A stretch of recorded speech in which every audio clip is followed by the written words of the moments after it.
The EFF leader is known for his outspokenness on matters relating to race, land, and others.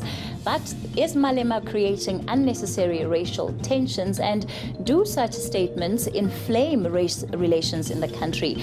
Or is there something underlying that the rest of the country perhaps does not see? These are some of the questions that we'll be answering tonight. I'm Cathy Mohlahlana, and this is our nightly look at South Africa under the Ramaphosa administration. You're watching As It Happens.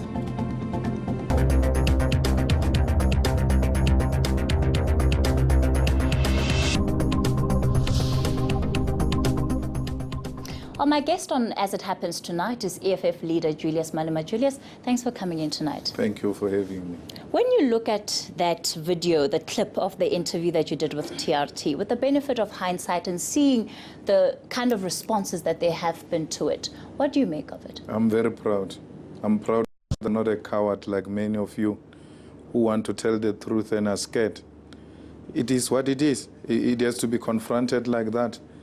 If I had not spoken, many other things in this country will not be happening. It was a taboo to speak about the land. It was a taboo to speak about economic transformation. No one would have imagined marching to the Johannesburg Stock Exchange. They were untouchable like that. And I've taken a conscious decision, individually and collectively with the leadership of the EFF, to deal with unspoken matters which people are concerned about. You see, the civil war which will happen in this country, it will not be as a result of Malema saying one or two things. It will be out of the frustration our people are confronted with.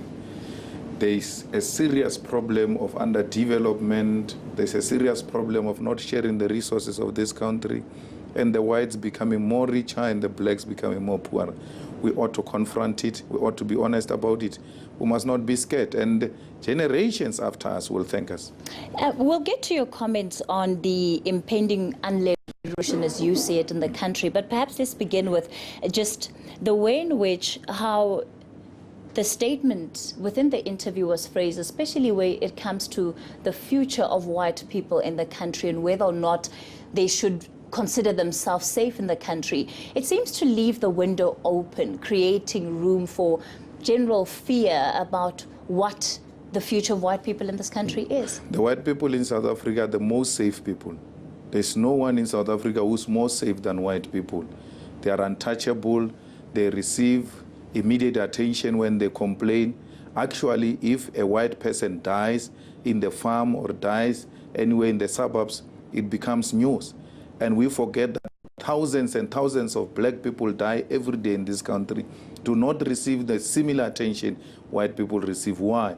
Because of privilege, because they enjoy the maximum protection this country can offer. So there's no white person who's threatened. They know it is a discourse. They know it is robust at times. It can be scary at times. That's what democracy is about. It's about engaging on uncomfortable issues, but knowing very well that those who are in charge of such engagements do not possess even a potential of engaging in a genocide. I say in the similar interview that under my leadership, I don't see the EFF engaged in any form of racial or white genocide. It will never happen. So are you therefore intentional in terms of how you choose to frame things in a way that seeks to break the status quo of comfort as you see it where white people are concerned? I enjoy creating an uncomfortable situation for those who are comfortable and making comfortable for those who are not comfortable. That's the way we can disrupt the status quo.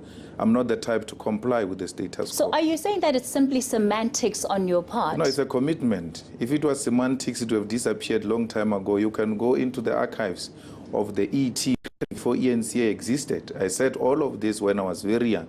I'm committed to it. Many people tried to persuade me of these things. Many have punished me for the views I hold. I've never changed. I've lost a lot of things, both personally and politically, for views. And I will never change them because I don't agree for anyone to bully me for thinking. No one can take away my thinking capacity. You may not enjoy it. You may be uncomfortable. But, you know, the recent history teaches me that at the beginning, they disagree with me. And as it goes on, majority of them begin to say the same things that we have been saying. For those who see it as a call then to, I suppose, more generally create racial tension within the country, and even as some form of subtext or subliminal message around white people and how they should be treated, how do you engage it on that level? Because if I hear you correctly, you're saying that it's part of your political discourse. But for those who see it even as a call to then act out what you're saying in that discourse. Would have wiped them out if there was a call to such an action. There's no such a call to the action. I'm saying to you, depending on how you conduct yourself moving forward, you might attract serious onslaught on yourselves. You have to come to the party, and the sooner you do that, the better, before we engage in unled revolution, which will be anarchy. And this will be necessitated by the fact that you are in possession of 90% of the resources of South Africa, whereas you are constituting less than 10% of the population of South Africa. This on its own is a recipe for disaster. It's not Malema's creation. They've created it during apartheid. They're still protecting it till to date. The sooner they change that, the better, so that you don't create environment conducive for racial wars, or rather even a civil war in South Africa. It can only be stopped by sharing the resources of this country. And certainly when you speak about this unled revolution, a part of it seems to be equated to the inequality levels that exist in the country. Inequality is not something that's unique to South Africa. And in societies the world over where there is inequality, it doesn't automatically result in revolution. So what then makes you think that South Africa within itself is ripe for such an unled revolution to take place? South Africa is already in a crisis. Me and you will know that our people are revolting every day in the townships. Our people are burning buildings. Our people are taking state institutions for lack of service delivery, poverty and inequality in South Africa. It is happening, and it's happening in some pockets of the country. If not properly addressed, it will come together at some point, and it will be a disaster for our country. We are a unique nation. We cannot be compared to anyone.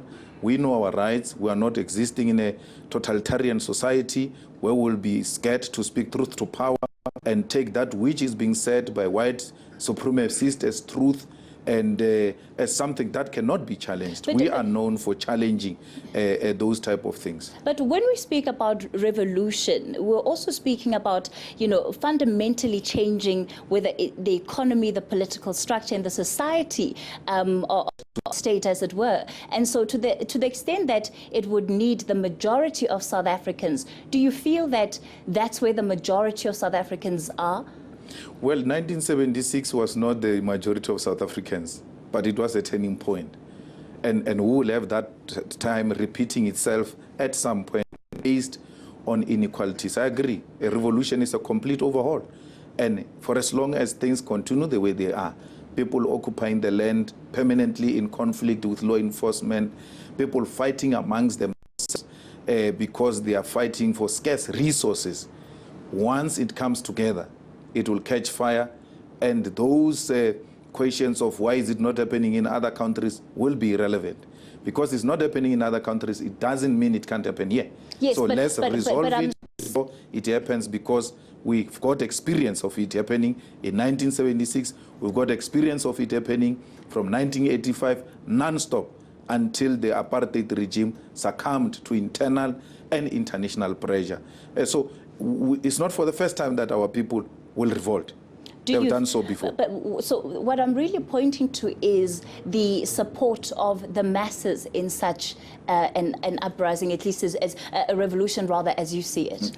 The masses are on board. The masses are themselves complaining, but they are hoping that the solution will come with the leadership, particularly from different political formations. They see us engaging. They see us pushing. All these types of things that we're doing, we're actually giving them hope. And once they realize that even after all of this has happened, still there's nothing that has changed materially, they will take themselves. They will say the leadership has failed. We still have got organizations like the EFF, which are inspiring hope, and the people are saying, perhaps let's give it time, and these new formations will deliver that which those who came before them failed to deliver. Very briefly, before we go to a break, do you think there should be a revolution in South Africa? Absolutely. There should be a revolution. There should be a led revolution, which is orderly, but is radical, and it changes the status quo. What does South Africa look like post-revolution? What kind of system would be in place post-revolution? Post-revolution, the state will own the strategic means of production. The economy will be in the hands of the people as envisaged by the Freedom Charter. The land shall be in the hands of our people. And there will be equal society. In that equal society, there shall be peace and harmony. All right, we're going to continue our conversation with Julius Malema on As It Happens.